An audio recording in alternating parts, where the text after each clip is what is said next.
got to hold the red button down for 2 seconds. This does nothing.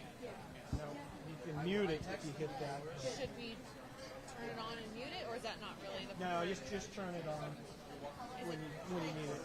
Okay. I think I got it turned down over there in case you did turn it on and we didn't have a hot mic moment. Okay. Yep, we don't want that. Thank you. Okay.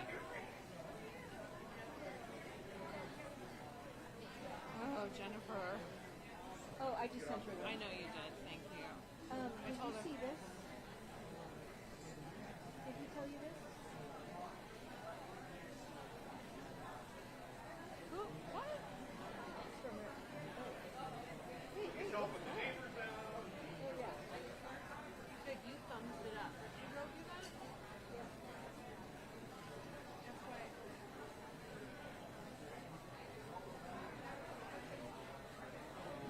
I did not know that, actually. Huh. I'm trying. I don't think it's a secret. I think you just... It is a secret, actually. Good to see you. Hi. No, believe me. I know. I am well I aware. saw Rick take her job. Yes, Yes. I saw him the other day.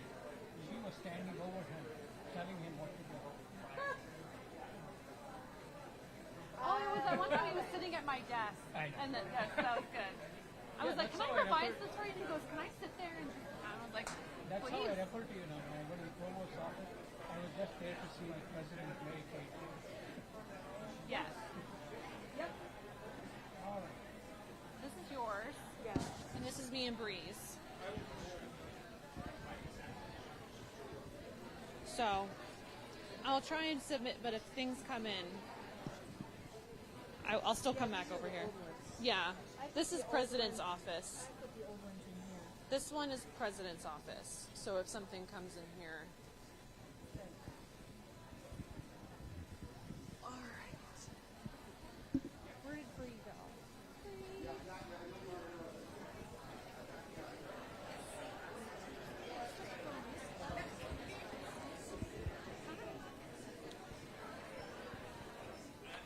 This is your mic. Okay, everybody. It's not on. You're going to need to turn it on. Are we on, Tom?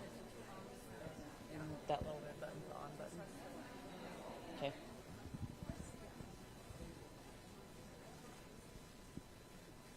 Can everyone hear me okay? Okay. So thank you for joining our latest campus conversation. I do want to say, start with a few words of gratitude. I want to start with our friends at the DMC. Thank you for being a part of this. I want to thank our catering staff. There are, what is it, Jane? There are bacon snacks. Thank you. Bacon wrapped olives and stuffed cucumbers. So help yourself to that, please.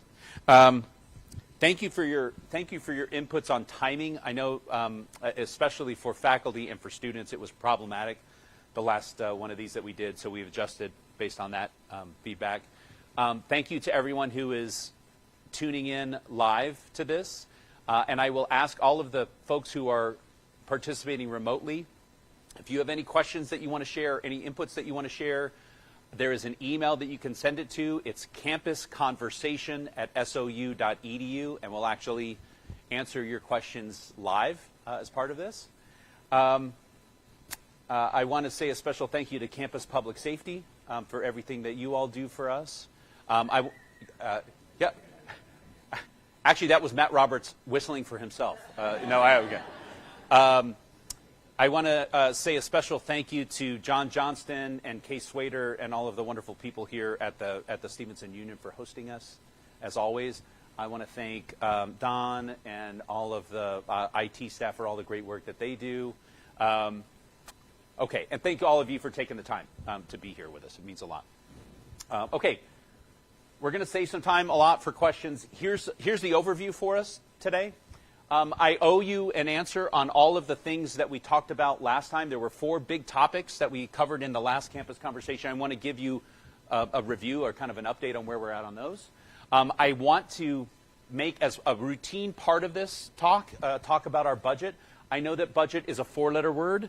and it has been because of some of the challenges. But I think the more we address it, the more everyone is aware of where we're at, the better. By the way, just not to get your hopes up too much, it's not 2 years ago, so we're in a much better place, but we still have challenges and things we want to do. I want to talk about the core information system replacement. I know that is, and that actually is 4 letters, CISR, but we're at a crossroads, right, with some new work. We actually have some lessons learned from our first phase, thanks to the people who put this on their backs when we did this the first time. So there's some changes that we're making, and obviously some personnel changes with Tom's departure that we're going to talk about. We're going to talk about the new free application for federal student aid and the changes that that's having. And so is Corinda here? Okay, so Corinda, Matt, and Zach are ready to jump into that. And then finally, we wanted to set some time aside because we have Dr. Casey Shillum on board. I think this is her fourth day? Fifth day? First week. And has completely hit the ground running. I will tell you that at the risk of sounding gratuitous, I am so excited for her leadership. She's already shown so much joy and beauty in terms of what she is bringing to this team. And so we wanted to give an opportunity for you, the campus community, to really, what are the things that she needs to have on her radar as she starts her tenure? And by the way, and I think she wouldn't mind me saying this, good and bad, right? What are the things that you're really worried about that she needs to have on her radar as she starts her service to our campus and our community? Okay. Recap. One of the things we talked about last time was some one-time money that came in the 2023 session, and it was specifically set aside for the 5 technical and regional universities, and I include Portland State in that. So the 4 TRUs and PSU. The challenging news is that money hasn't been released yet, and I will say that it's frustrating because I think it should have been released by now. I will say that there is genuine interest in what SOU put forward as part of that package. There are some questions maybe with some other institutions. We're all tied together in this request, so it may take a little while for that to come out. But I assure you that we're going to keep pushing for that. One of the things that's part of that, and it came out of our last campus conversation, was branding, marketing, website, all of the things that we can do, kind of moving us forward in terms of our outreach. Yes, so thank you. EDI institutional structure. We talked about inputs that we received. We actually had students in this session who last time who gave some inputs to that. We also got feedback and survey results from the Faculty Senate and the Staff Assembly. All of that was very thoughtful. I'm not sure if I have announced this, but the decision on the VP is not now. I promise you that's not kicking the can down the road. That is actually a strategic decision. As we start talking about budget, one of the challenges that came out of the SOU forward is that we need to be very thoughtful about what the executive level of this institution looks like, and more importantly, how we are spending precious resources at the top in the C-suite. And so I do think there is a future, and I'll put this on the record, I do think there is a future where we really should be thinking about EDI in the vice president role. I think the people who were advocating, and not to call out Alma Rosa if she's here, but the specifically the things that Alma Rosa, and this was, I don't know, 5 years ago, but the things that were being addressed and the reasons that Alma Rosa and others said, hey, this is why it's important, nothing has changed about that. Like, Alma Rosa is still right about that. So I do think there is a future where we really need to demonstrate that. So when I say not now, and we'll talk about it, actually I'll talk about it right now, what does the structure look like? And this is, I say midterm. This is for the next couple of years. We do have, is Jonathan in the room? Okay. So Jonathan Chavez Baez, we talked about him last time. He has agreed to serve in an interim AVP role. He has already started to talk about, and this is something that came from Faculty Senate and Staff Assembly, is how do we make EDI, and actually this came from the student comment last time, how do we make it so it's not just on one person's shoulders, right? And you heard the comment last time is like, hey, I never met the VP for EDI. Well, that's, in some ways, that's not fair to that one person because she couldn't be everywhere all at once. But the lesson was clear that, hey, we need to look at how this work gets distributed and how this ownership gets distributed across the university. So this is, and Jonathan actually gave me this to share with you. So there's already, and there has been before, a committee for equity and diversity. Can I ask those in the room, if you serve on that committee, would you please raise your hand? And I would ask everyone else to look around the room to see who's raising their hand. I want to give them some gratitude, so thank you for serving on that committee.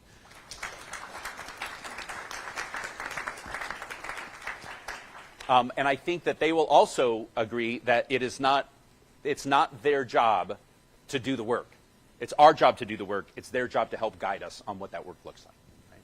Right? There's some really, if you look at the position on the far right, and that TBD, there is it's in the works right now. And I will say this is thanks to Zach and Russell, in addition to Jonathan, about is there a way to, when we talk about distribution, and by the way, Alana too, because Alana was in this brainstorm, how do we maybe share position with youth programs? How do we share it with admissions and recruiting? How do we share it with EDI? We're all kind of marching in the same direction. And so that's one example of it. The other, and even though this position sits reporting-wise in EDI, it's far broader than that. And that is our new position for Native Nations Liaison. We are so excited and grateful to have Kenwani on the team. Would you mind standing up so everyone can see? Sorry to put you on the spot. This is Kenwani.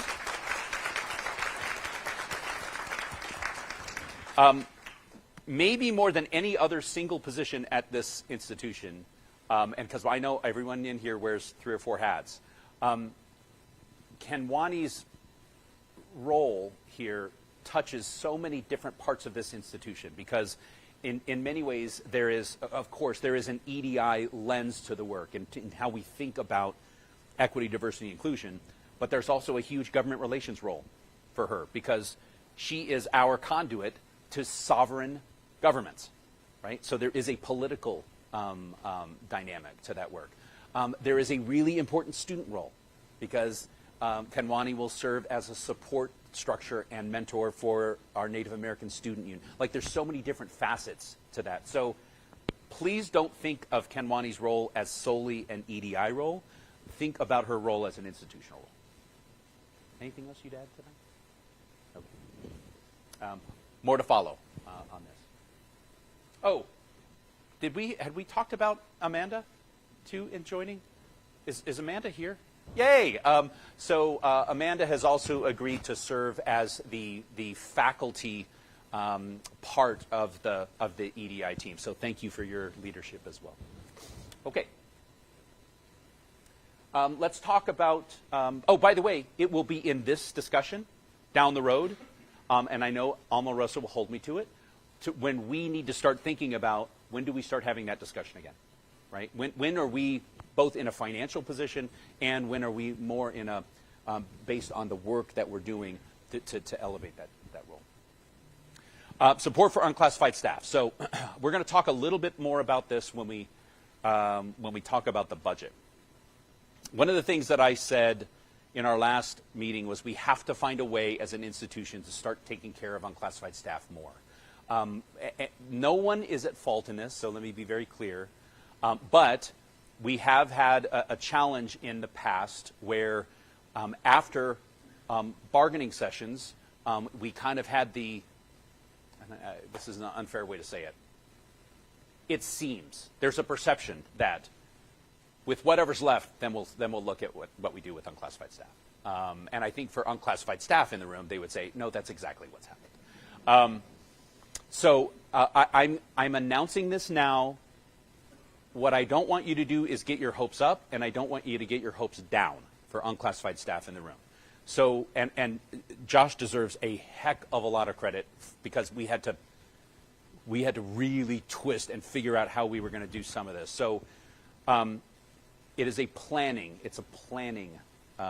piece that we're putting into our budget, but it is an 8% increase over the next several years. And that's a baseline. And I know for some that will seem, well, at least it's something. I know for others it will say, hey, Rick, that's the start. It has to be, we have to think more, and we will think more. But over the next 4 years, we have already put into what you're going to see later when we talk about the budget, an 8% increase, and it's over the next 4 years. FY25, a 1% increase. These are all cost of living. FY26, 1%, FY27, 3%, FY28, 3%. Those numbers could change, and I think they could change for the better. I don't want to get our hopes up, but what I am pledging to you, to all of you, is that we are going to now make this part of what we do. We are actually going to commit to how we build routine cost of living increases for unclassified staff. I want to give credit to Alana and Michelle. The other thing that we're thoughtful of is because of the last 10 years, we also have compression issues that we had to deal with unclassified staff. We have a couple, I think there are 2 instances I mentioned last time where we have, because of the success of negotiations with SEIU, there are a couple instances where now a classified staff member is earning more than the unclassified supervisor. You know, those are things that we need to go in with a turkey baster and actually fix some of those things. I'll finish with this, and we'll talk about it when we talk about the budget. 3 groups of employees here, right? We have faculty members, we have classified staff, we have unclassified staff. That covers every single employee here except the president. And what we're working towards is an environment where it's a rising tide, where those 3 groups are not competing with each other, but rather actually supporting each other and finding a way for everyone to become more valued, right? So that's where I know that sounds like a pie in the sky, but I really do believe we can make that work. I really do. And so we're going to work together to. Let's celebrate what SEIU just negotiated at the state. Let's celebrate that. And let's find out how we can do the same thing with APSOU next year. And let's also find and celebrate a building into a rhythm where unclassified staff have something that they can look forward to every year in some kind of increase. Right? Let's do all those things. Last one, Student Health and Wellness Center. Got some really good feedback on that. I want to say a special thanks to Anna, to Carrie, to Neil, to Josh. There are a lot of folks who have kind of been working day and night to make this work. We're still talking with, Rob Patridge. We're still talking with La Clinica. We are close to a contractual arrangement. We are also close to the possibility that they will actually start service here for our students in September. Thank you to Josh and Anna and Agnes. Is Agnes in the room? Because they actually worked with La Clinica to find something that is reasonable, and for students, it actually now freezes their, hopefully I can say this, it freezes their student health fee for the next 2 years at minimum. Because what they were experiencing was almost having to pay the bill and by the way, again, no one's fault, but with rising costs, we got to find a way for it not to be on the backs of students. Okay. So more to follow on that, but I think you'll see some updates very soon on that. Okay. Before I move, let me add one last thing. Because we talked about true PSU coming out of the 23 session. We just are on the tailing end of the 2024 legislative session, which is a short session. He's not in the room because he's in Salem, but our new Director of Government Relations, Mark Overbeck, is with us. So, Mark, I know you can't say anything, but just know that we're all waving at you. And Rob Patridge, who is in the room somewhere here in the back. Let me take a moment to celebrate Rob and Mark, because this is not. It's always at the end of the legislative session we say, okay, well, here's what happened, and here's how we're going to deal with it. There was one capital project that the legislature approved in this short session. One, and it was SOUs. Yes. That didn't happen by accident, but it was Rob, it was Mark behind the scenes kind of pushing. What it does is now it gets us, that's a $6 million project. It basically takes the funding from our CINR. Is Leon in the room? Neil's going to have to correct me on this. Capital improvement and renewal. CINR dollars that we have. We were actually putting that forward because we didn't get funded in 23 to help us get to the finish line on Central Hall. What these folks just did, and by freeing up that funding now, the other thing that came out of the campus conversation when we were talking about true PSU money was all these other things that we needed to help do, right? Facilities-wise. Now there's $6 million more for us to be able to start knocking those things off, right? And those were ADA things that were brought up. There are all these other things. I know there's a lot of things that were talked about in both the music building, in the theater, and there's a lot of work that we have to do. Anyways, we now have $6 million more to be able to do that. There was also, for those who are interested in social and emotional wellness, there was also a bill passed where our colleagues, the other three TRUs and PSU, funding for behavioral health, and that will bring $667,000 to SOU to help us to increase that pipeline and do some other great things. So I know there are a lot of people in this room who helped make that happen. So, and if you see Senator Golden, he's the one who sponsored that bill. Please give him our thanks. Rob, anything else you want to mention, update-wise? There is, Rob will correct me, and I hope I'm not speaking out of line. There is a recognition in Salem that this institution has endured really difficult times. And that we did it together, and that it hasn't been easy, and we're still going through it, and we're feeling the challenge of all that. I do think that our legislators recognize it. I think they are expecting our peer institutions to do what we did, and I think their decision-making in this session reflects their confidence in who we are as an institution and where we're going. And I will tell you, I'm really proud that that's the spirit that they're feeling in Salem for us. The day I got here, that was not the message. And I think it's very different now, and I'm very happy about that. Okay. Yes, thank you. Josh gets the credit for these next couple of slides. I wanted to, when we are all together like this, it's important for us to just, no one should ever be blindsided by where we are in terms of our budget. And so it's self-indulgent a little bit, but I want to take a little time to just share with you where we're at.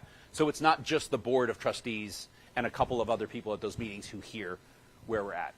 On the left side of this, you see the scale, revenues, costs. We said, hey, we're always going to try and fight for R greater than equal to C. This is I like the way this scales. I hope the scale stays where it is, right, with the revenues kind of leaning on it more. And we talk about tuition and fee revenues. We talk about state allocations. Those are the two kind of traditional things. But we're ramping up grants because we know there's federal and state aid money out there that we should be taking more advantage of. And other income, right? We're going to talk about things like the senior living facility, things like the business district. Are these other things that can actually start to create some income? I'll also put in there, and it's not captured there, and I'm not just saying this because Janet's monitoring the emails, but philanthropy, right? Is there a way, philanthropy, Sorry. Can you rewind? If you're at home, rewind that. Philanthropy, there are ways in which we are thinking about philanthropy to bend the cost curve, and when we create endowed faculty positions, endowed staff positions, those are things then that now add to that green side of the scale. On the right side, these are in red, but it doesn't mean it's bad, okay? But personnel, our retirement and benefits system, and supplies and services, those make up basically the core of our costs. So we're just trying to make sure that those things are at least in balance. Okay, in a nutshell, here's what the current year and the next 3 years look like as of the end of February, right? In a $66 million E&G budget, Education and General Fund budget, right now, and where we were projected at the end of the year to have $1,000 in revenue, we're sitting at $320,000 hot. That we're tracking toward being $320,000 hot. Don't get me wrong, I would like that to be green, but the fact that out of a $66 million budget, that's about as close as we're getting it, is not keeping me up at night. That's not $13 million, right? We can live with that. Now, we're still going to try to find a way to nudge that scale, right, between now and the end of June. But even if that's where it ends, I can live with that. And I will say that does not tell me that we now, because we're still in the middle of implementing SOU Forward, that's not telling me that now we have to do some other SOU Forward. We're not in a place where we need to do that. Okay, FY25, as if the budget had to be designed today, this is what the numbers would indicate, right? That we're going to be $264,000 where costs are exceeding our revenue.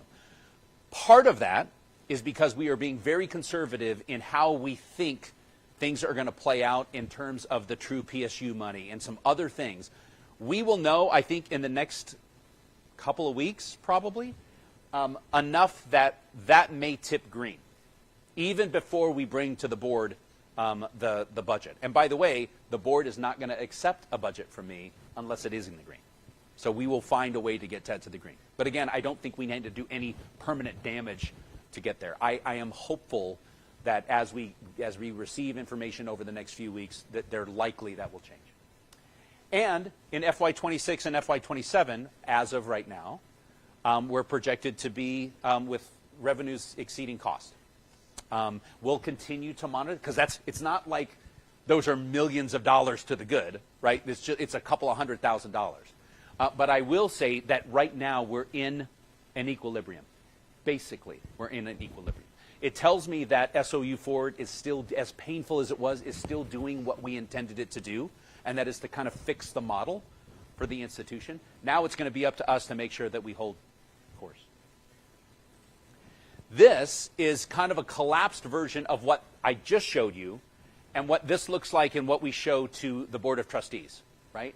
And in a very, very basic way, so that for those of you, and we'd love for you to, when you attend these Board of Trustees meetings, you'll know exactly what this looks like. So what you see in the light blue is what we budgeted for the current fiscal year. What you see in green is where we're tracking right now in the current fiscal year.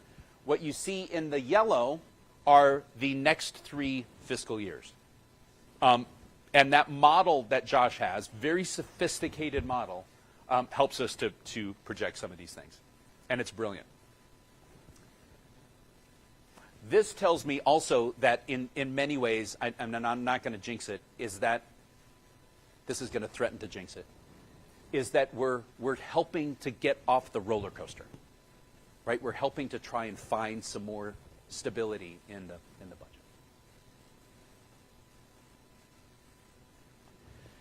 Okay, this might be the foot stomper. In my mind, there are 5 big strategic muscle movements that we all need to have in our mind as we plan not only for the next fiscal year, but really for the next couple of years. One is the SEI. I'm going to move, and it's going to. Can you do this? Thank you. Sorry. One is the SIU contract. I told you there's 3 groups of people, right? SEIU, unclassified staff, faculty. Let's find a way to not compete, with each other. I know that we can work together so that everyone benefits. SEIU we have a settled contract at the state level that will have an impact for the next 3 years. SOU is the first institution that actually, when the Department of Administrative Services made their deal with every other state employee, we're the ones that actually figured out, okay, what do we need to, if it lands around the same place, what do we need to make sure we have ready? So we were the first ones to do that, thank goodness. I'm actually conscious of, we're going to be going into negotiations with the faculty union in next year. That will likely affect FY26. What are we doing now to start thinking about what that looks like, right? And how are we making sure that we're ready to, not that we're going to agree on everything, but let's not start the negotiations with you get nothing. Let's not do that. Let's try to really look at how we balance these three groups and try to find a way so that everyone is getting part of this and really feels valued. And by the way, where we're not leaning so far to one group that we're punishing the other two. Okay, that's the goal. Those first three are recurring, meaning that those are expenses that once we make some adjustment, it actually affects every year that comes after that. The last two are temporary. So when we talk about scissor surge capacity, and by the way, I know that there are people in this room who spent nights and weekends to get us through the first phase of the scissor project, and did so. By the way, that's going to be another topic here in a minute, so I won't go into it too much. But the reason we got to the finish line is because it actually was soul crushing for some of the people who had to do that work. What are the lessons that we need to learn as we move forward? I think that the second phase of this is going to be a better experience in a lot of ways. And by the way, that's no one's fault. It means that as the president, I needed to do a better job of how we manage that. That's 2.5 years. So we'll talk about what that surge capacity means, but that means how do we make sure that we have the people in place, even over 2.5 years, that can help do some of the work so that we free up the people who need to kind of be the experts on scissor. And the last one is, and this comes from our Board of Trustees, reserves. So I think I've shared with this issue with you before, but SOU has the lowest percentage reserve of any public university in the state. The lowest. Again, no one's fault. We've had some tough times, but we haven't been thoughtful about putting more and more in the bank for the next Alameda fire or the next pandemic. We need to do a better job of that. The board is going to require us, and they need to, and I'm happy that they're doing it, they're going to require us to get to a pathway where we start putting more in the bank to make us more resilient. And so, now, I will say this. If anyone here knows someone who can give us $20 million, now it's only 4 strategic things. Because once we have that, once we get to that place, then now it's just about monitoring it, right, and making sure. And what we're going to do that's different, we've been thinking about reserves as a percentage of our revenues. We're going to change that. And we're going to say, no, and by the way, credit to Josh for this idea too, let's think about it in terms of cost, right? What does it cost us to run this institution? What does it cost us to pay our employees? What does it cost us to take care of benefits? And what we've decided, and it's a recommendation, is we should, in the bank, we should have what it takes to, in terms of cost, to pay for one fall term at SOU. How much does it cost us to run this institution for a fall term? That's what we should have in the bank. If we do that, by the way, we will go from 7th to 1st in terms of what we have. Now, I will also say, this doesn't happen overnight. I will say that it's possible that half the people in this room will be retired by the time we get to that place. But we're going to get to that place. And we are going to start to put those things in place so that we actually are good stewards of this institution so that those who come after us have it better than we had it. That's our goal. Okay. Before I switch to scissor, comments, questions, thoughts, recommendations on budget? Is there anything that you don't understand in what I just shared? And that's okay, because it's taken me a long time to learn it. Yeah, go ahead, Janet.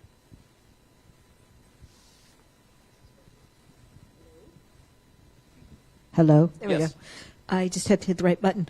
Someone online wanted to make sure that the budget numbers that you showed had the salary increases and the bumps that were recently negotiated with SEIU. Yes. Thank you. It also, the numbers I just showed you also have include the 8% increase for unclassified staff. Yes. Can I say this? It's possible, and this is what, don't get your hopes up. It's possible. The thing that we didn't show, we are right now projecting that that we're not going to get a massive increase in state funding. We've projected that we're not going to earn a penny from the senior living facility. We've projected that we're not going to earn a penny from the university business district. If any of those things hit, if any of them hit, then it's a different conversation. It's a better conversation. But we are going to behave fiscally very conservatively, so that we don't put us in a position where we're in trouble. And I hope we have a conversation about what we do with the extra money. Any other questions? Yeah, Willie. The $6 million that you spoke about that was allocated, is that for a specific project, or is that? The $6 million? Yes. So good question. So the question was the $6 million that we mentioned earlier. That was in a capital. So in a legislative session, the legislature has a bill that really covers all statewide public construction projects. And so this was a really tight budget because Governor Kotek had a really big mandate for housing, for affordable housing. So that took, what was it, Rob, $400 million, something like that. So what was left, the only thing that was left, bonding capacity in this session was $63 million. And so 6 of it was designated for SOU, and it was specifically for the Central Hall project. So that's a very specific. The thing that's important for us is that it now releases our CI&R dollars, which means that there are other capital things that we can do with the campus. Yes, Jonathan. Yes. FY25. Yes. And the question was about the COLA for unclassified staff. So starting in FY25. Yeah, Margaret. Really quickly, the Central Hall money and the renovation, does that mean the complete finishing of that project, including the second floor? It does. Thanks. And I have not known what Central Hall looks like without a fence around it. Oh, and it's the third floor. It finishes the top floor, right? Yes. Do we have is Leon in the room? Have I asked that already? Yes. Leon, I'm really sorry. Can you tell us what the timeline, the time horizon is roughly for that project? I think that we would start we're going to start this summer for that. So For the third floor? yeah. I don't know when it's planned to end. Hopefully a year and a half. Okay. But they start, the contractor who's doing the basement is still on site, and they're going to start Okay, so planning is so from Dr. Wolf. Neil gives me a lot of I get a lot of gumption because I say Dr. Wolf. So hopefully, if anyone's watching from New Mexico Highlands, there's an L in it. The really good news about this and the timing of this money is that it costs, and I'm not a construction expert, it costs a lot of money to get the work site built. And because of this now, the work will just continue. They'll keep the fencing around it. They keep moving. It saves money because it's really expensive to tear all that stuff down. And so you said this summer is likely when that next top phase gets done. I also think that the other floors, the basement and the ground floor, like they'll be able to move into those places even as the top is being done. Is that right? Okay. Yes, Is that correct? that'll be in before the Okay. first main floor fill and then the block is Okay. So it'll happen in piecemeal, but we'll actually be able to use some of the facility earlier. Thank you. Thank you. Yeah, I think it was north of $1 million that it's saving. $1.5 million. Yeah. Yeah. By the way, I will say this, and Rob deserves a lot of credit for this.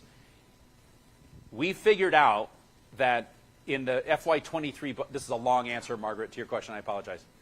We found out in that budget that there were, of all of the higher ed projects that were in the FY23 budget, the number 5 overall in the state, the number 5 project was Central Hall, and the number 6 project was, and I hope people don't, it's Creative Industries. It's basically the renovation of the music building and bringing in Digital Media Center and everything else.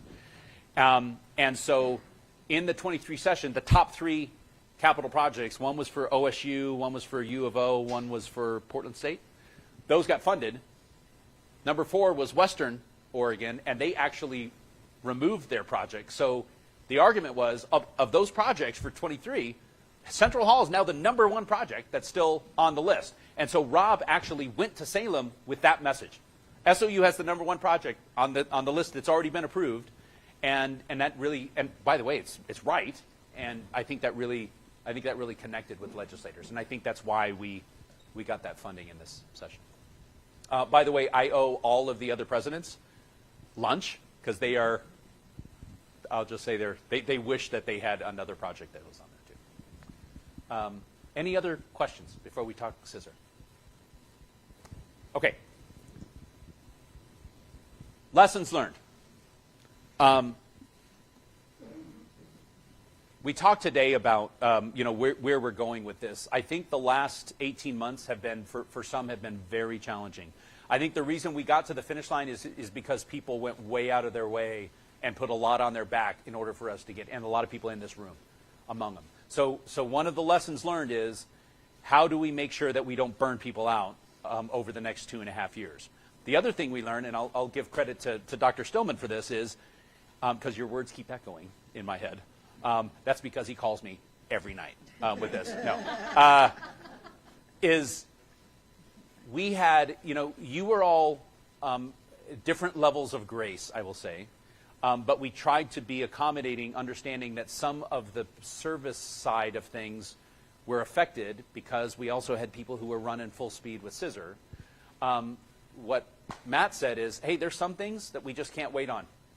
Can't wait on financial aid for students. Can't wait on, clearly there are things that we can't delay. We have to make sure that the level of service as we go through this second phase of the project needs to stay moving, right? So that's the reason, and by the way, credit to Matt and to Karen for kind of giving us a roadmap of what that might look like in terms of a surge capacity so that we can do this better in phase 2. The other thing is we need a full-time project manager. One of the things, and credit to Tom Battaglia, but he had all of it on his shoulders at the same time. And that's an unfair place to put him in. Is there a way for us to really focus on the transformation piece of this? And so I am really, really proud and happy to announce that Hart Wilson has agreed very graciously to serve as our full-time project manager for this. Yes. I will say this, we could not ask for someone better who knows us, who knows how to run a project like this. I'm not putting that much pressure on you, Hart, I promise. She is, and I will say this, she is not afraid of telling how the cow eats the cabbage. That's my fancy way of saying she has no problem telling me what I need to do to make sure that this stays on track. She also has a very, she shared that she's going to hold us accountable. She's also going to hold Alchemy accountable, and that's good.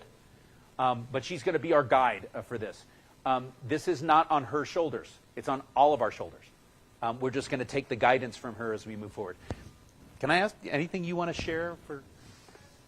Oh, wait, hold it. There's a microphone.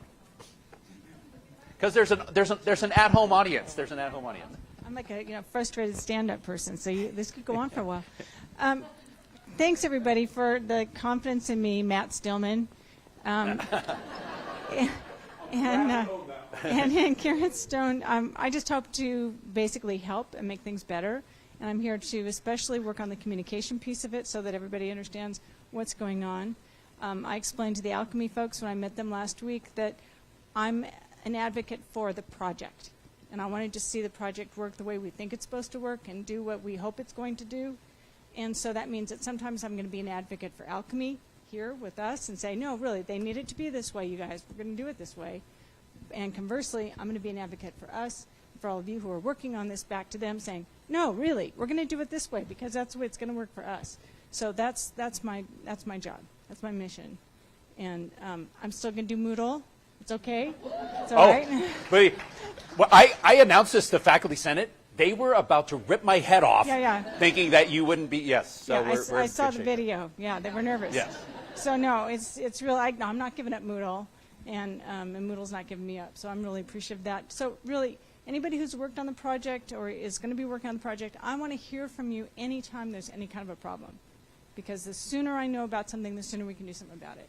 Oh, another thing about being an advocate for all this stuff, I am fourth-generation lawyer on my mom's side, and my dad was a lawyer. And I explained this to the Alchemy folks. I said, I get what I want a lot. So just know that. Good. Thank you, Hart. Okay, let me get to, because we're going to open it up for questions. Early, you heard Hart just say it. One of the challenges in the first phase is that by the time something got to me, we were already in a place where it was really, really challenging. And so if we use the analogy of a house fire, the idea is the first time we see smoke or hear an alarm, Hart's going to be on me, and we're going to figure out a way to, at the lowest level to start, and earliest level, start to tamp those things down. Last, and I want everyone to hear this, challenge of transformation. We have faculty and staff right now who are running full speed. And the challenge of workload and all of these other things, by the way, I'm probably getting ahead of myself because that's probably what you're going to tell Casey. We have to be very thoughtful about using this to really transform what we do. If we're serious, we don't want Workday to just look like Banner in the 21st. No, it has to really transform our processes as part of that. And that means we're going to have to be willing to let go a little bit of things like we've done them for a long time. That can be really nerve-wracking for some people. So I'm asking us, let's be willing to take a step, because this is where higher ed needs to go in the 21st century. And we're the first ones in the state to kind of go there. And I know it's going to pay dividends for us, but we have to be willing to take that step. So we just introduced Hart as the PM. There's going to be an executive management team. I want to give credit to Hart and Casey and Neil.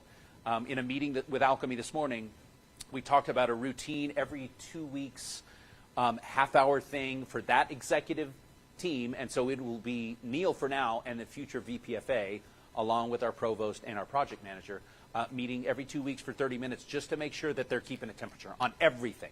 And that way we identify those issues before they become big issues.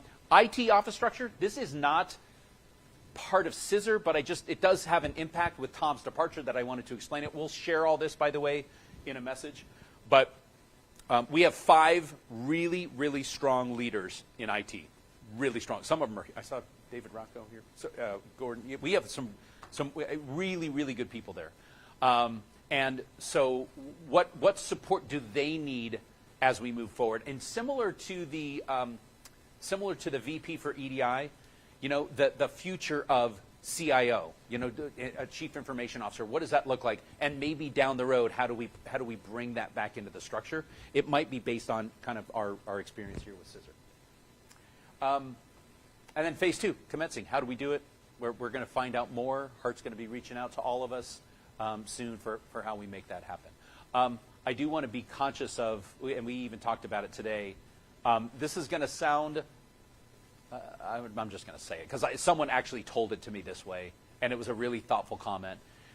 There may be a few people in this room who are at an age where you remember at the beginning of the Iraq War, very beginning, there was the President Bush landed on an aircraft carrier and got out, and there was a huge mission accomplished sign on the show of hands. Does anyone remember that?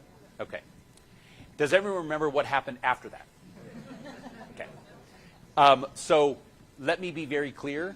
We've finished phase 1. It's not mission accomplished. I am not. And by the way, I've never landed on an aircraft carrier. It was always a 12,000-foot runway. So we have a lot more to do. We're going to keep humble as we move through it, but I want us to stay united on how transformative and positive this will be on the other side of it. Okay. Now, questions, comments. Janet, you said you had one?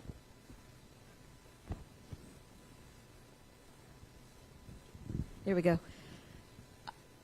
I think, you put me on the spot, and I reckon now I have to remember. Was it your question? It wasn't.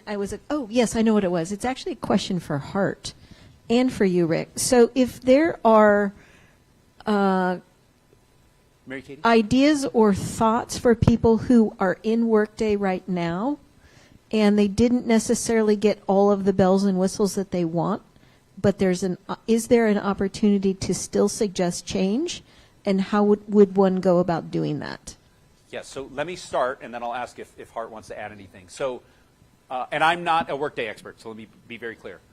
The thing that is exciting to me, that I'm optimistic about, is that Workday, as opposed to something that was designed in the 1980s, Workday was designed specifically to be adaptive. So anything that you see that needs to change with Workday, it's not a promise, but it is far more likely that those things can be updated and tweaked for our use as we move forward. So I would say, by all means, make sure that you are logging what those things are that we need to change and filter that in, because I do think it's likely that we will be able to make those changes down the road. Hart, anything you'd add to that? Okay. Anything else? Okay.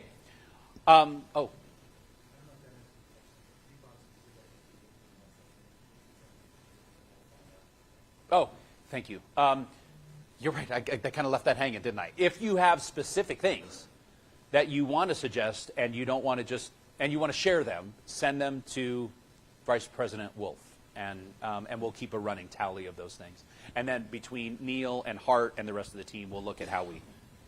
By the way, it's also expected, even though, and I have to be careful, you saw the message from me, even though we got to the end of phase 1, and on the whole, compared to what it could have been, it's far more successful than we were kind of bracing for. It doesn't mean it's perfect, and it doesn't mean that you're not all still scratching your head and kind of knocking your head against the wall trying to figure it out. So we also need to be thoughtful about that it's a work in progress as we move forward. Okay.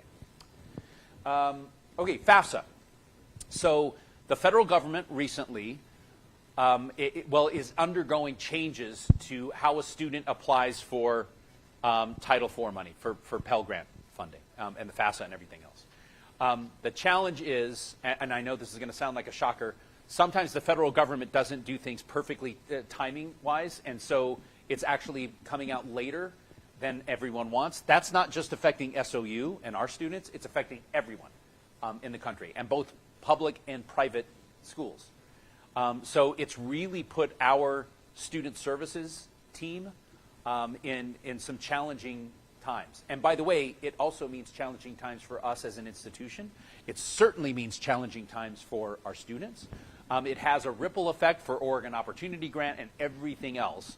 So I want to take a moment to just, all of us owe a lot of love and gratitude to Corinda and Matt and Zach and Carrie, everyone who is has a student-facing role because they've been, and this is something we talked about in Super Cabinet, they've been talking about how do we make sure that SOU is, how do we mitigate the challenges of this crazy change and the timeline. And so I did want to, can we get the microphone? I did want to give, and I don't know if Corinda has joined. Is Corinda here? Yeah. Yay! Okay. By the way, as I first reached out to Matt and Zach and said, oh my gosh, you know, the changes that are happening, you're really keeping us ahead of the curve. And both of these guys said, there is one person this university needs to thank for that, and that's Corinda. So thank you on behalf of all of us for everything. So would you mind just giving us an overview of what we should be expecting, and I guess more importantly, what does everyone else in this room and online, what do we need to do to support you and our students? Absolutely. Well, it's March 8th today, 7th. What's the date? 7th. Okay. So it's March 7th today. We are supposed to be receiving FAFSAs the first half of March. Little nervous because it's March 7th, as we just said, and we still don't have any. So really what we're doing right now is we have our pre-production environment set up. We've been testing all of the test FAFSAs that they've sent us. Everything has gone well, and as better than expected, honestly. And now we're just hoping the real thing works just as good. But what we can expect for the future is, in the financial aid office, our goal is as soon as we start getting these FAFSAs to package and process them as quickly as possible. So we're expecting that we should be able to load in FAFSAs by the end of March. Crossing my fingers. That's been derailed, I think, 3 times in the last 3 months. But that is our goal. So our goal is that we will start sending out financial aid packages towards the end of March, start of April. And we are just going to keep packaging and processing as we receive these FAFSA files. Something we did not know until last week is that the Department of Education is not going to send us 4 months of FAFSA files. They are going to slowly trickle them to us. So we're just going to pivot, keep processing them as quickly as possible until we have our backlog complete and as well as theirs. So keep an eye on your SOU email. If you're talking to students, that's where we're going to be able to send these to. We will continue to update financial aid offers as more information becomes available. Right now, as far as new students, we just sent out the net price calculator so students can at least estimate and get an idea of what their financial aid package will look like next year. And I realize that's just a Band-Aid, but at least that gives them some sort of tool to start planning for next year. And if you have students that are trying to plan, you can direct them to the SOU website. The net price calculator is available on there for students to use. I'd be happy to share that if we want to share that with everybody. But that's where we're at right now. I can definitely take any questions, and if I can't answer it, I will get back to you as soon as I can. Thank you very much. Thank you. So I'm gonna look at you as I'm saying this, and if you just do this, then I'll stop. Okay. Here's where I think we need to be supportive of Corinda and her team. One is, and by the way, I'm going to ask because it's great that we have Braden and Julissa in here, our student leaders. Is we need all of us. We need to help to instill confidence in our students that this is going to get worked out, right? Absolutely. I showed you the budget. That budget is based on predictions of where we think enrollment and retention are going to be. It's something like this. That's why we want the reserves, right? Because if we show up in the fall and we have half the students that we expected, that's a real problem for us, right? By the way, it'll be a problem that everyone's facing, but it doesn't make our day better. Corinda and her team are doing everything to kind of minimize the damage. I think what we need to do is make sure our students know that this is not going to linger. We are going to get this resolved. They're doing everything they can. So where we're going to see it, and where we're already seeing it, is in transfer students. So students who are coming from community college, they're looking at FAFSA. They're not sure about what that transition looks like. So they may wait, right, on joining when otherwise they would be coming into SOU and you'd already have that package. Those are the things that we have to be really, really careful about. So the more support and love that we give to our students, the better. Anything else you'd say about that? No, I totally agree with that. This is obviously a big It's big for our office too. We're used to getting financial aid packages out with estimates in late October of last year. So we're pivoting, and we're just going to keep pivoting and work as quickly as possible. I think we're kind of in that hurry up and wait stage right now, which is great because now we just need the Department of Education to get us what we need so we can get these out. Yeah. Okay. Thanks, Joanne. Whatever you need from all of us, let us know because we're in. Thank you. Okay. Anything you guys want to add? We'll get to Super. Thank you. And just, one thing to add on that typically is Corinda had mentioned that students are receiving, we're talking new students, incoming students, receiving those packages in October, which is great. We're one of the fastest to get them out in the state, which is incredible. These students aren't getting those. And so now decisions are being pushed back, right? And we're all familiar, you've probably heard of the May 1st deadline, right? Enrollment deposit deadline, pretty significant date in our country, across the country for colleges and universities. You're also going to see a lot of, especially peer institutions, Oregon universities, are pushing that May 1st enrollment deposit deadline back to like June 1st, potentially, or further. Know that we have, and we already do have, a June 1st priority enrollment deposit deadline, all right? So we're already positioned okay for that, because I know you'll see that in the media and be like, oh, we need to push ours back. We're already back. So just know it's going to be a later decision making for these students. It's just going to be a very unique year. So as soon as the FAFSAs roll, we are going to be working overtime, almost as like we're re-recruiting these students. What you can do, as President Bailey mentioned, just in our interactions with students, just number one, encourage students to submit a FAFSA. New students, current students, that's the most important thing. And then just be supportive and refer them to us and Corinda shop and our shop in the admissions office. So I think that's the most important things we could do right now. Yeah, totally agree. Want to underscore what President Bailey said. Corinda's been remarkable through this, and frankly, we are further ahead of our peers as opposed to behind them, which positions us well from an enrollment standpoint. None of this is good. I mean, let's be real, right? But we're doing what we possibly can out of this crisis, and we're going to be okay, right?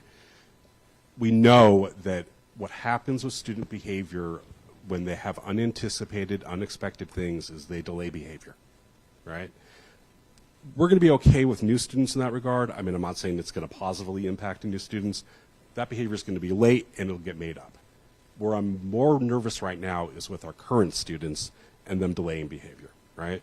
So anything we can possibly do, especially as we rapidly move closer to fall registration for next year, to encourage students, listen, you may not have your financial aid in hand. You're going to. Guaranteed, students are going to have their financial aid before we bill them, right? I'm not going to bill till this summer. If we're still waiting on financial aid then, frankly, the country's over from a higher education standpoint. I don't and then we have here nothing then. to worry about, right? So Thanks so much for right? joining, everyone. Right? You're great. So, long story short, the more we can encourage our continuing students to register on time so they get the classes they need and they're not adversely impacting their financial aid by not being registered, the merrier, right? So we'll be underscoring that with all of our messaging for students and faculty and staff upcoming. But again, if there's questions, please steer students to finaid@sou.edu. We will field their questions. We will walk them through FAFSA. We will do everything we humanly can to mitigate this. So. But thank you, and thanks again, Corinda. I just have one more plug while I have a microphone. You can encourage students to apply for scholarships right now. They don't need to have a FAFSA on file. We don't need to have it right now for them to apply. So that deadline is set for April 15th right now, assuming that nothing else gets derailed in the future from the Department of Ed.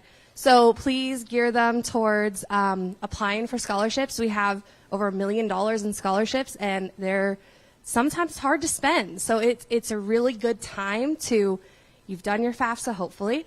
You're waiting on us and the Department of Ed to get their stuff together. Get your SOSA, get your scholarship application submitted, because that's one of the best ways to use your time right now while we're waiting.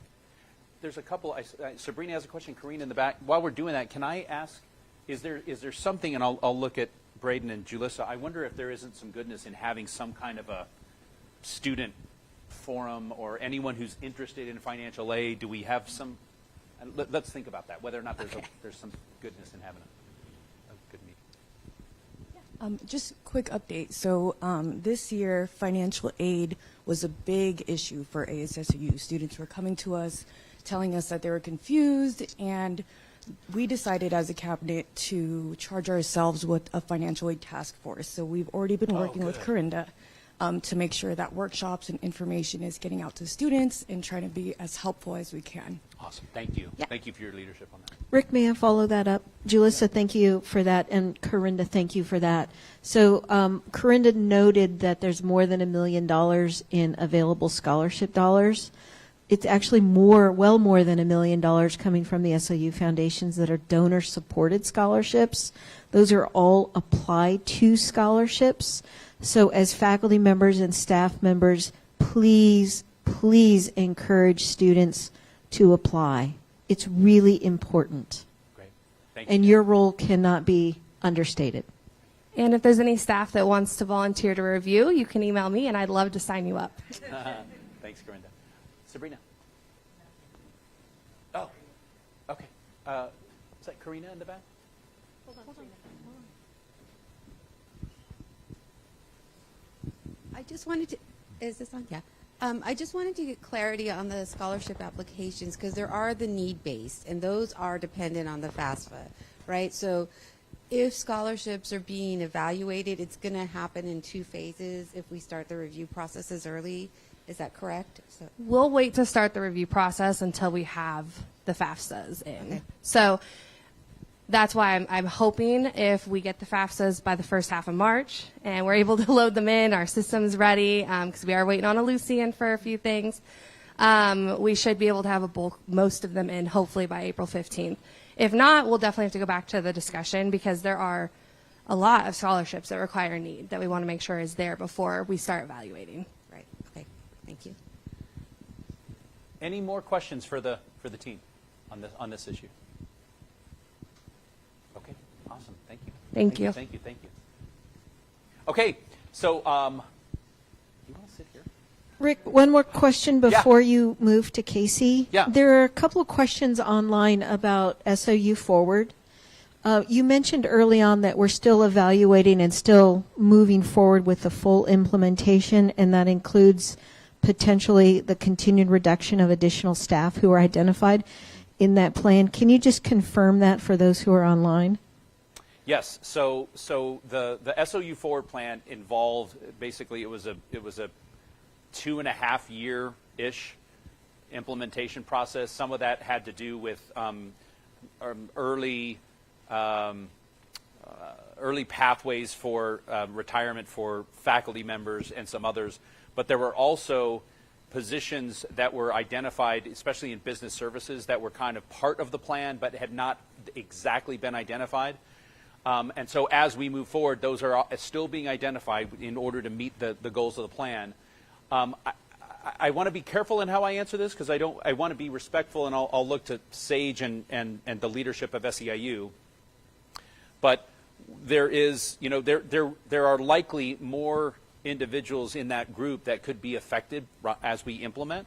And is there, as we talk about the surge for scissor, are there opportunities for some of those affected individuals whose positions are going away to actually apply for some of the positions that can help for the next 2.5 years with the surge? So those are, and I need to be sensitive to bumping rights and all of the other things that are part of the CBA for the staff. But I want to be clear that when we talked about the budget, there's no there's at this point, other than what we've identified in SOU Forward, there's no other shoe that we think has to drop additionally from what's in the SOU Forward plan. Anything you'd add to that? Okay. Okay. Hey, I know we're getting close on time. Because Dr. Shillem recently joined us, I thought that our last topic today should really be a listening session for her and for her to hear directly from all of you things that you think she should have on her radar. Now, obviously, you were not shy about telling her these things when she interviewed. But now that we have her, now that she's locked in, I just wanted to give some time for her to hear from all of you. So I'm happy to. Should I make this official? Oh, great. Hey, okay, so Actually, Don, would you? By the way, I feel terrible. I called out Gordon and David. I talked about these 5 great people. Well, there's also Don, who's in the room, and I apologize that he's one. And I don't know if Lisa's here or John, but those are the others in the 5. Okay, Casey. Well, hello, and thank you for giving me this time to just connect with everyone. One of the things I'm most excited about is in these next, 30 to 60 days, my goal is to have conversations. I want to hear from everybody, every key stakeholder group, every impacted human being that has lived through the challenges of these last few years. And I want to hear from you, how has this impacted you? What are you excited about? What are things that you really are, what are you looking forward to moving ahead in your work here? And how can I be a champion for you in that work? That's really what I feel like my job is. It's to understand, that 30,000-foot view, what do you need? And then how do I help support you in getting what you need to continue doing the exceptional work that you do? So I'm going to be dependent on all of you to be honest with me. I will tell you, I've told my team, I don't like to be surprised. So just tell me, because I'm going to hear it anyway. You know that. So come to me and talk to me and tell me what you're thinking and feeling, because we can't work collaboratively if we aren't communicating about things. I'm a very big proponent of let's work on this together. So with that, I'm going to start officially today my listening session. And I want to hear from you. What's on the top of your mind? I know I've heard a lot from the community about things that President Bailey's already addressed. But what are things that you think I need to know about that I don't know I need to know about? Comments, thoughts? Someone's got to have something. And my work is done. Thanks. Hey. Can I go on my annual report that there's nothing? Yes. My review shows I took care of everything in 1 week. Well, let me feed it, because I think Dr. Shillem heard this during the interview. But who, and maybe from faculty here, who wants to talk about, and certainly from staff, workload challenges? There you go. There we go. I wasn't going to put that out there, but yes. Hi. So I was part of the faculty workload work group that our outgoing provost had commissioned, and that process both put name to a lot of things that we all know, and things that were not surprising at all, but just needed naming, unearthed some things that we hadn't perhaps all considered. But I think, as our Senate Chair, Dr. Apodaca, said in Senate the other day, it was a limited had a limited purview, and so it was not intended to be everything about faculty workload. So I would really like to continue that conversation with our colleagues and with you about how we continue to be able to do the work that we're good at doing and not get so bogged down in the things that are required to run an institution but can be pretty exhausting when they land on faculty for too long and too much. Wonderful. Thank you. And just a small comment. I won't comment on everybody's questions or feedback, but I will say that I've read the report, I've read the recommendations, and I was feeling as I was reading it like, well, that's a start, but please tell me we're doing more. So yes, I absolutely agree. It was a great start, a good foundation, and there's a lot more work to do. May I add one thing to that? Can you all hear me okay? Okay. I want to add to this, and so Jesse, thank you for sharing that. And so when we looked at the budget, think about the trade-offs. And if you talk to faculty who have been here for 15 years or more, they will tell you that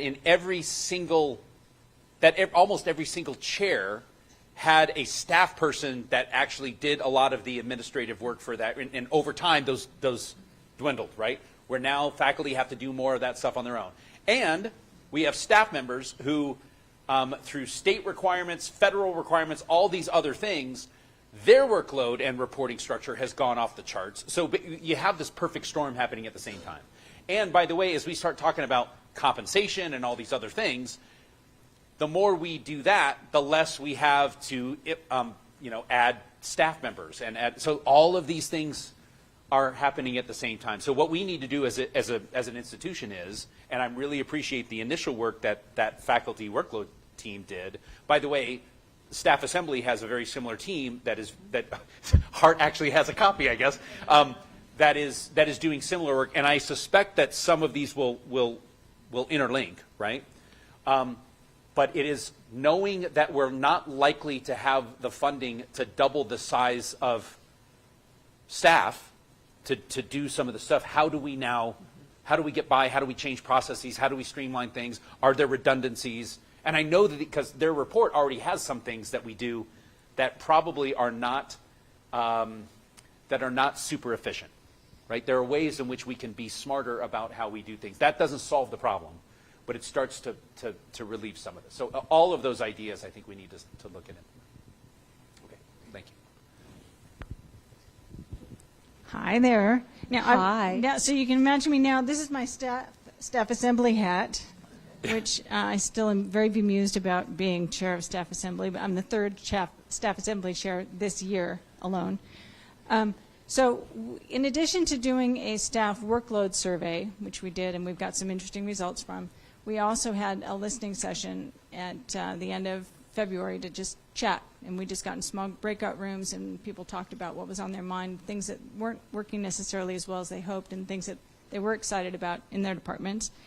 And I have a list here, 5 little bullet points mostly from the listening session, but they were also, these themes came up in the workload survey as well. First of all, there's a really big concern about losing staff and the institutional knowledge they take with them, and then not having, because everybody is stressed and understaffed, not having time to really bring new people on board and get them trained fully. So we need to be better about onboarding and training, and also retention and keeping people here. And so that leads into number 2, which is that unclassified staff need more money, basically. There was also, one of the things that came out was just a need for greater collaboration between departments and sort of breaking down the silos that we run into, eliminating redundancies, people doing the same job in different places and they don't necessarily know that somebody else is doing it. They're not doing it the same way or the best way. So that kind of thing needs to be worked on. There's concerns about workday not being quite as smooth or as providing enough training for people to do what they need to do. And also the need for you, sir, to hear more directly from people what's going on, which I think everybody always feels that way anyway. And that's the way that goes. For me, there was one comment in the workload survey that came through that to me just sort of epitomized the entire experience of being a staff member here, which was, there's only one of me. Yeah. And, you guys saw that, the reaction with you saying that I wasn't going to, I was going to be doing something else. And everybody, but what about Moodle? Because there is like nobody else on campus that does what I do. And so there's only one of me. Yeah. So that's a big theme. Thank you so much for that incredibly thoughtful and well-developed set of comments. I think these are things I am hearing individually from people in the whole week I've been here, and I think this is going to be definitely one of the top priorities, that we have to figure this out, and I really appreciate that perspective of we've got to identify where are there processes that are redundant, because there are a lot of them I'm hearing that different departments do it a different way or use a different strategy or use Box versus use Google Drive, and there's we can't keep doing this over and over again. And one of the things I've heard some excitement / frustration about is the phrase, well, we just have to figure out what we can quit doing. Well, a lot of stuff's been cut out and quit being done to a point where we still have the work to do. We have to do it differently. We have to. So I'm... like this or not, I'm a really big advocate for following change management theory and philosophy. There's a lot of good science in how do you make a change How do you do it sustainably, and how do you do it in a way where people actually get to the finish line together? And I'm going to be implementing those strategies because that's how we're going to get there. We are going to be very different in 2 years from now than where we are now, and it's going to be better.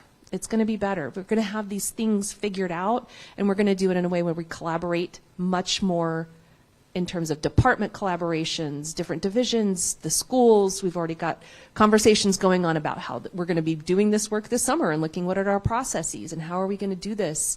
But it's going to be different. Okay.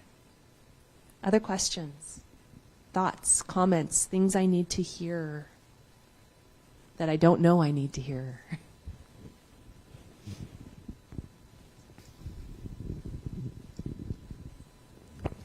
In regards to, and this is more or less to President Bailey, the budget, and I've reviewed a lot of Josh's work, and Josh is amazing at the work he does.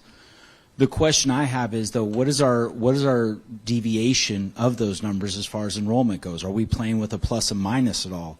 And as the articles I've read in higher education, this is a challenge not just to us, not just to Oregon, to across the United States. So have we thought about how we're going to put confidence back into higher education to where we can actually achieve the goals we want, first of all? And second of all, each year, I've been here 6 years now, and every year in fall we hear housing is full. We have no dorms. While the retirement community is a great idea, if we do increase enrollment, where are we going to house those students?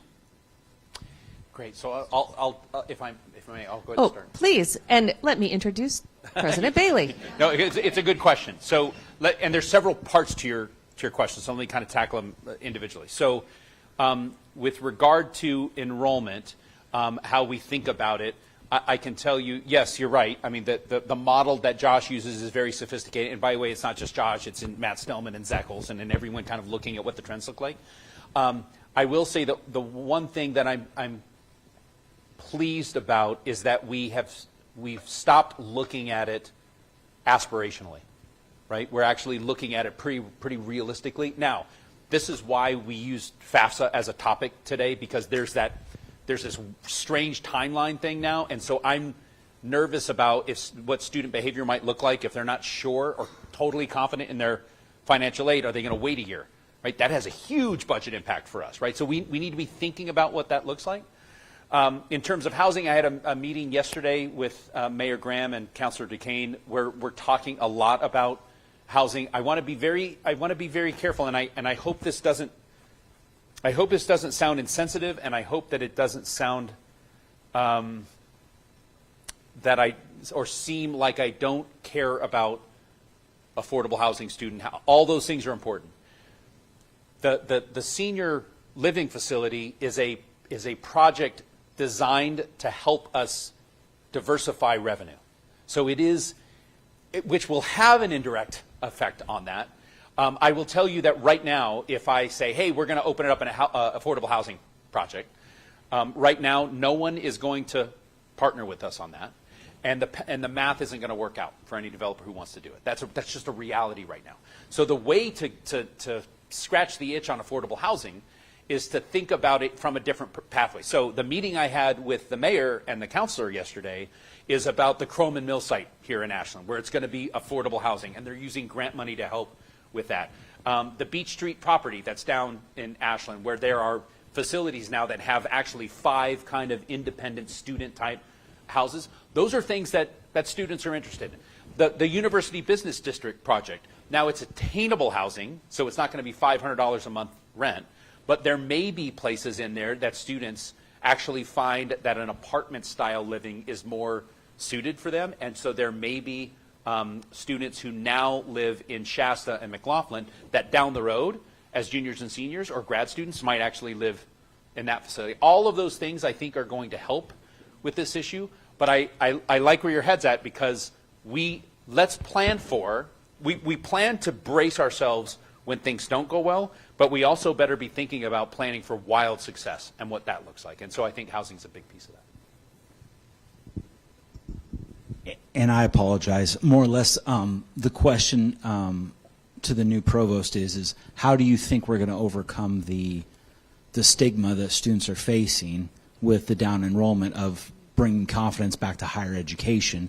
And I think a lot of that isn't necessarily higher education, but you have to take in regard to what happened in COVID, where everybody was shut down and all of a sudden those jobs that you worked for a degree for were no longer, you couldn't go to them and you couldn't earn employment. So what are your thoughts as to how we try to build confidence back into higher education on our level?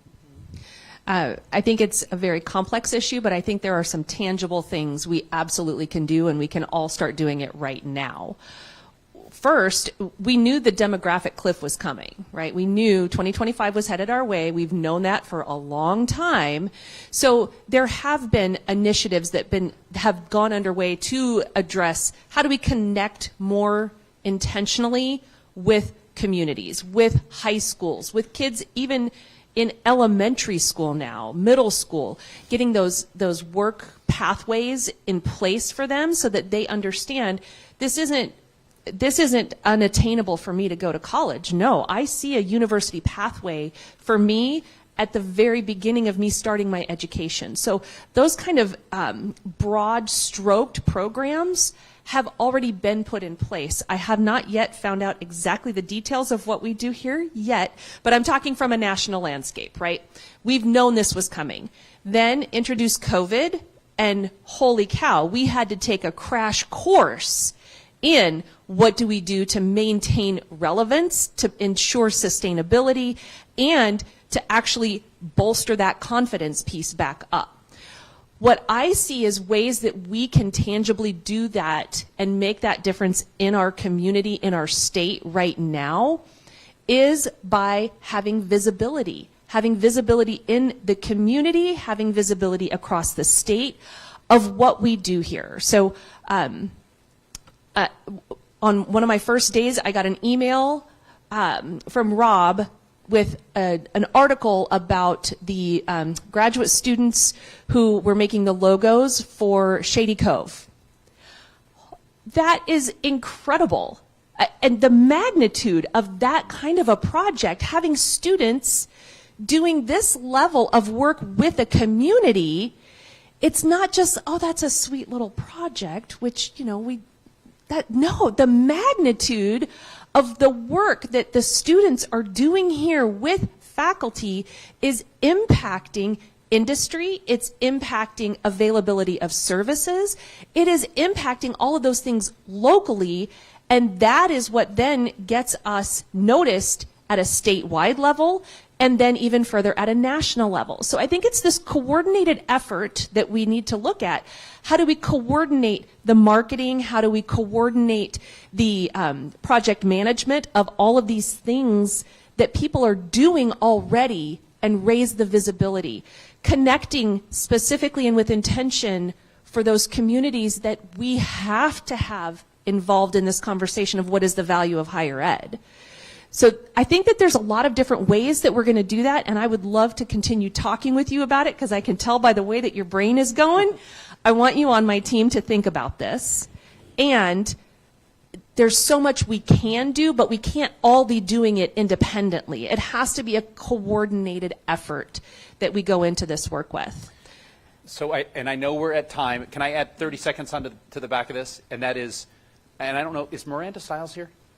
So, online? Okay, Miranda, this is for you. So this is another example of your question.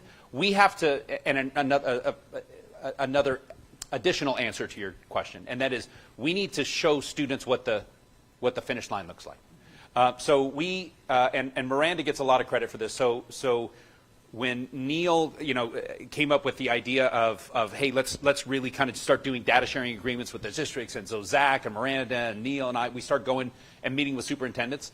Well, what Miranda did, which was genius, is we went in recently to, I think it was Central Point, and we sat with the superintendent and said, hey, here are all the students from Central Point who are at SOU. Here's their grade point average, and by the way, they're crushing it. And here's the average amount of aid that each student was getting. And it's It's off the charts. And actually, you could see the superintendent's eyes get super wide. I'm like, oh my gosh, I didn't know that most of our students are actually getting most of their expenses paid for, right? Like that's a wake-up call. So now, with their team, they start going into the high school and saying, hey, you know what? That school that you have down the road, here's what our graduates are getting at SOU, and here's the pathways that they're on. The more we give them that vision, I think the better for higher ed writ large. By the way, every higher ed institution should be doing the same thing. So Dr. Shillem is going to be, this listening tour doesn't end today. I know that Bree's already working on scheduling her like crazy for all of the, visiting all of your shops. I'm knowing Casey as well as I do, I am going to say that she is not afraid to hear your truth. So speak truth to her. The president is a jacket, whatever you want to say, but go ahead and say it to her. Like really tell her what you're feeling, because she is wired to be of service to all of you. And so and she can do better at that when she knows the things that she needs to know. Okay. Future topics.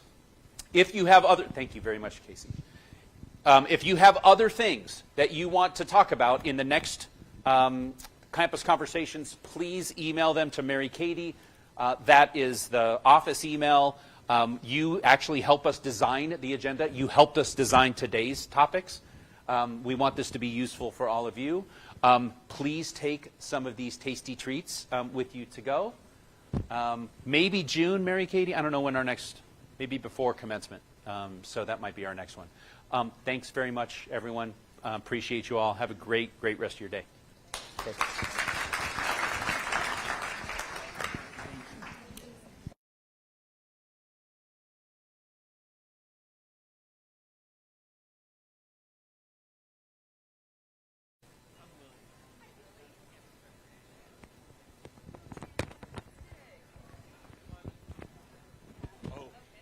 Have this guy take you on a tour, by the way. It's amazing. Okay. Amazing.